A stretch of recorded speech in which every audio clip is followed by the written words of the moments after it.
네, 여러분 반갑습니다. 이명표 칼럼입니다. 자, 오늘은 프로토 승부식 88회차 발매 예정 경기고요. 7월 31일 월요일 코보컵 여자부 국내 배구 두 경기 분석으로 준비했습니다. 자, 우선은 거두절미하고 어제 경기 분석했던 내용 있죠.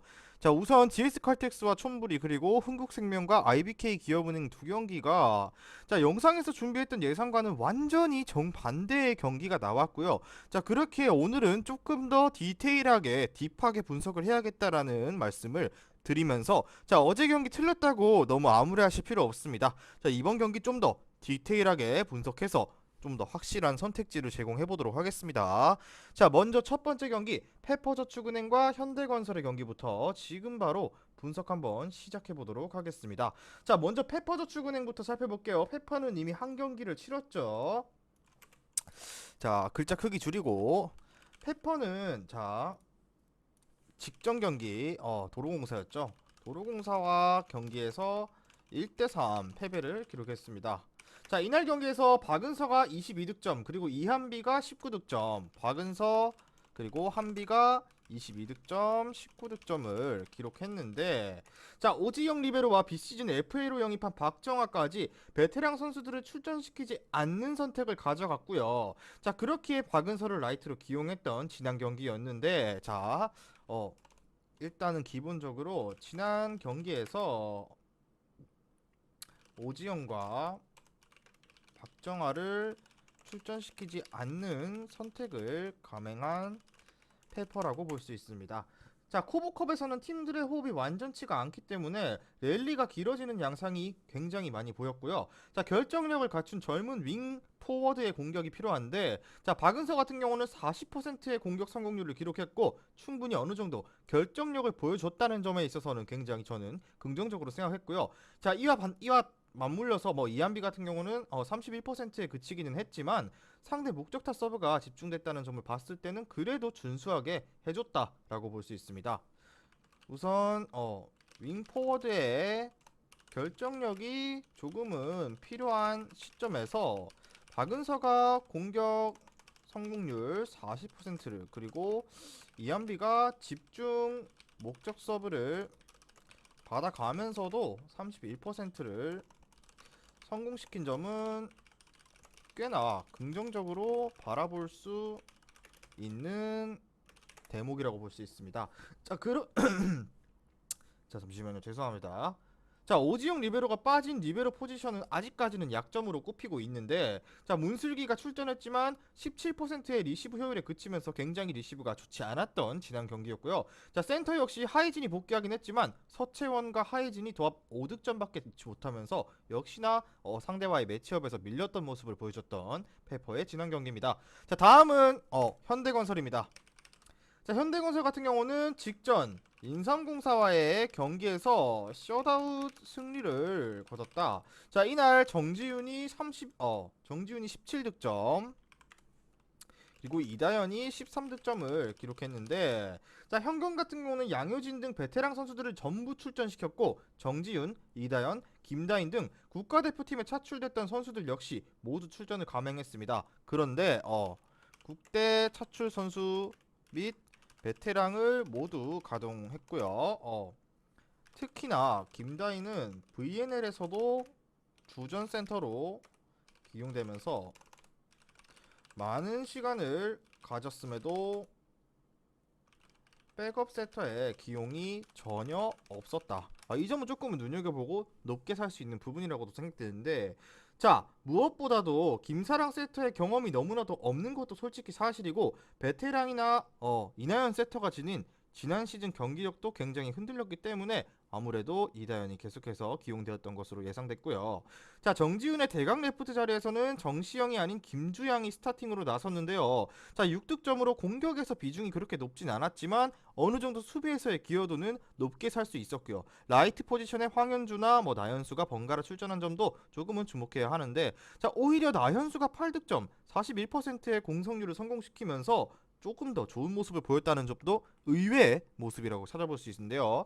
자, 그렇게 이번에 두 팀이 또 만나게 되는데 이번 경기 같은 경우는 큰 변수가 없다면 역시나 현대건설 쪽의 승리를 보는 게 맞죠. 왜냐? 자, 지난 코보컵에서 페퍼가 무슨 세 경기 모두 셧아웃 패배를 하면서 탈락을 했는데 직전 경기에서는 1세트를 제외하면 도로공사와 대등한 경기를 펼쳤다고 평가를 하고 있습니다. 거기서는 이한비와 박은서의 득점력이 뽐났고요. 자, 최선화 같은 경우는 8득점에 그쳤지만 수비에서의 기대치가 있고 특히나 토종 라이트 선수의 활약이 중요한 코보컵에서 박은서의 활약만큼은 굉장히 반가웠습니다. 하지만 센터와 리베로 포지션에서 명확한 약점이 존재하는 페퍼고요. 이와 반대로 현대건설 같은 경우는 가용할 수 있는 자원을 최대한 활용하면서 셧아웃 승리를 기록했습니다. 자, 뭐 몸 상태나 호흡이 완전한 모습까지는 아니었지만 좋은 세트 플레이가 눈에 띄었던 점은 당연한 사실이고요. 나연수와 김주영 등 백업 선수들의 활약까지도 굉장히 반가웠는데, 자, 센터 쪽이 굉장히 강한 현대건설 포지션에서 미스매치를 만들 것으로 예상되고 그렇기에 현대건설 쪽 승리를 예상해 보도록 하겠습니다. 자, 중요 포인트는 페퍼는 지난 도로공사전에서 나름대로 긍정적인 모습을 보이면서 패배했지만 약점이 명확하게 드러났고 이러한 약점은 현대건설의 센터라인의 굉장한 미스매치라고 예상되는 경기라고 보여집니다. 자, 그렇기 때문에 현대건설 승리 쪽 접근 그리고 세트 같은 경우는 현대건설 세트 마행 마이너스 1.5 핸디 정도로 받을 거라 예상하고 저득점 쪽 접근 추천드려 보도록 하겠습니다. 자, 바로 다음 경기 KGC와 도로공사 경기로 넘어가도록 하겠습니다. 준비한 프로토 승부식 87회차 1011.60배당 조합입니다. 조합이 궁금하신 분들께서는 영상 끝까지 시청하시고 영상 하단에 고정된 댓글에 링크를 클릭하셔서 수익방 입장하시면 매일마다 주력 조합, 고배당 조합까지 한 조합씩 무료로 받아보실 수 있습니다. 자, 다음 경기입니다. 대전 KGC와 도로공사의 맞대결인데요. 이 경기도 KGC부터 빠르게 살펴보도록 하겠습니다. 자, KGC는 지난 경기 현대건설전이 있었죠. 현대건설전에서 셧아웃 패배를 기록하고 말았습니다. 자, 이날 경기 내용을 잠깐 되짚어보자면 박혜민과 이선우가 각각 14득점씩을 기록했고요. KGC 인삼공사 역시 염혜선 그리고 베테랑 선수들을 모두 출전시켰지만 국가대표팀에 차출된 정호영과 박은지는 선발 출전을 했습니다. 자, 그리고 1세트에는 이해솔이 라이트 포지션에서 스타팅으로 나섰는데 2세트부터는 이를 이선우가 대체했고요. 박혜민이 두 자릿수 득점과 함께 52%의 리시브 효율을 기록하는 등 공격과 수비에서 굉장한 활약을 보여줬다는 점은 굉장히 높게 살 수 있습니다. 하지만 박혜민이 지난 경기에서 굉장한 활약, 공격과 수비 구분 없이 잘 해줬지만 역시나 나머지 윙 공격수들이 장점을 전혀 발휘하지 못하면서 패배했다. 그리고 이 점은 아쉬운 점으로도 남기로 했는데, 자, 공격에서 강점이 있다고 하는 이선우는 31%의 공격 성공률에 그쳤고 서브에서 강점이 있는 고희정은 서브 에이스 없이 7득점에 그쳤습니다. 자, 여기에 국가대표 착출됐던 정우영과 박은진 같은 경우는 도합 12득점으로 올렸지만 블로킹 득점이 도합 2득점에 그쳤고 경기력 자체도 그렇게 좋았다고 평가하기에는 조금은 아쉬움이 남는 인삼공사였다고 볼 수 있습니다. 자, 다음은 도로공사입니다. 자, 도로공사 같은 경우는 직전 페퍼와의 경기에서 3대1 승리를 기록했습니다. 자, 이날 경기 역시 김세인이 20득점, 배유나가 14득점을 기록했는데요. 임명옥 리베로와 배유나 등 베테랑을 모두 출장시켰고 VNL에서 리베로 포지션으로 많은 출전 시간을 가져갔던 문정원 역시 리그에서 원래 포지션인 리시빙 라이트로 선발 출장했는데요. 자, 지난 코보컵에서 굉장히 좋은 활약을 펼쳤던 김세인이 이번 코보컵 첫 경기에서도 좋은 활약을 보여줬다는 점은 굉장히 팀에게 긍정적인 부분인데요. 45%의 공격 성공률을 기록했고 결정력이 있는 모습을 보여줬는데, 자, 키가 작은 몸임에도 불구하고 코보컵 레벨에서는 공격력이 굉장히 검증된 자원이라고 보여지고요. 수비에서의 기여도도 굉장히 충분한 모습을 보여줬습니다. 자, 여기에 배우나까지 6개의 블로킹 득점을 올리면서 존재감을 과시했는데요. 여기서 안타까운 점이 있다면 이예림의 부상으로 윙에서의 뎁스가 얇아졌다는 점은 어느 정도 이번 경기에서도 발목을 잡을 가능성이 있고 지난 경기 전세한이 9득점과 20%의 공격 성공률에 그친 점은 아쉬움으로 자리하고 있는 상태입니다. 자, 이윤정 세터의 부상으로 대신 출전했던 안예림이 잘 버텨주긴 했지만 분명 경기 과정에서 중간중간 페퍼를 상대로 흔들리는 모습이 보였다는 점도 여러분들께서는 반드시 체크하셔야 되는데요. 자, 그렇기에 이번 경기 결론을 말씀드리자면은 홈팀 대전 KGC의 승리를 예상해 보겠습니다. 왜냐? 자, 도로공사 같은 경우는 두 번 지난 대회부터 2회 연속으로 김세인이 코보컵에서 활약하고 있다는 점은 굉장히 높게 사고 긍정적인 부분이라 볼 수 있지만 부상 선수들의 발생으로 인해서 전력이 약화된 것도 분명한 약점으로 자리하고 있습니다. 자, 특히나 김세인 이외에 윙 공격수들의 공격력이 우려스러운데요. 문정원은 공격에서의 기대치가 높지 않고 전세안이 안예림 세터와의 호흡이 굉장히 좋지 않은 모습을 보였습니다. 여기에 상대로 인삼공사 같은 경우는 전체적인 경기력이 흔들리는 모습이었고 이뿐만 아니라 박혜민을 제외한 나머지 윙에서의 인상적인 모습을 찾아볼 수 없었습니다. 거기에 지난 시즌 좋은 모습을 보여줬던 정우영이 국가대표팀에서의 활약이 좋지 않았지만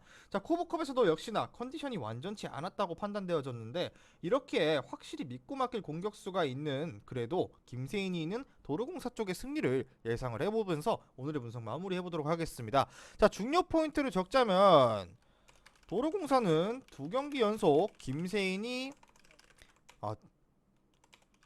2년 연속 김세인이 코보컵에서 활약해주고 있고 비록 부상이라는 아쉬운 약점이 존재하지만 확실한 공격수가 있다는 점은 강점이다 라고 볼 수 있는데요. 그렇기 때문에 이 경기는 솔직히 말씀드리자면은 홈팀의 승리 이런 거보다는 다득점 쪽 접근 그리고 세트스코어 5세트까지를 예상해 보도록 하겠습니다. 자, 그렇게 일단은 대전 KGC 승리에 그리고 세트스코어는 3대2로 플러스 핸디 쪽 그리고 오버 쪽 접근을 다득점 쪽 접근을 여러분들께 추천드리면서 오늘의 코보컵 2경기 분석은 여기까지 하고 마무리해보도록 하겠습니다. 자, 시청해주신 분들 모두 감사드리고요. 최종 조합은 수익방에서 공개합니다. 수익방 입장은 영상 하단에 고정 댓글을 통해서 수익방 입장하시면 매일마다 승부식 주력 조합 고배당 조합까지 받아보실 수 있으니까요. 많은 문의 부탁드리면서 저는 내일 경기 분석으로 돌아오도록 하겠습니다. 미리 말씀드리지만 제가 프리뷰해드린 내용은 말 그대로 내용 분석입니다. 수익으로 이어지는 최종 조합은 유튜브에 공개할 수가 없기 때문에 현재 영상 고정 댓글로 카톡 주시면 경기별 실시간 라인업 및 심판 성향까지 분석한 최종 조합 드리겠습니다. 저를 모르시는 분도 건승하시는 하루 되세요.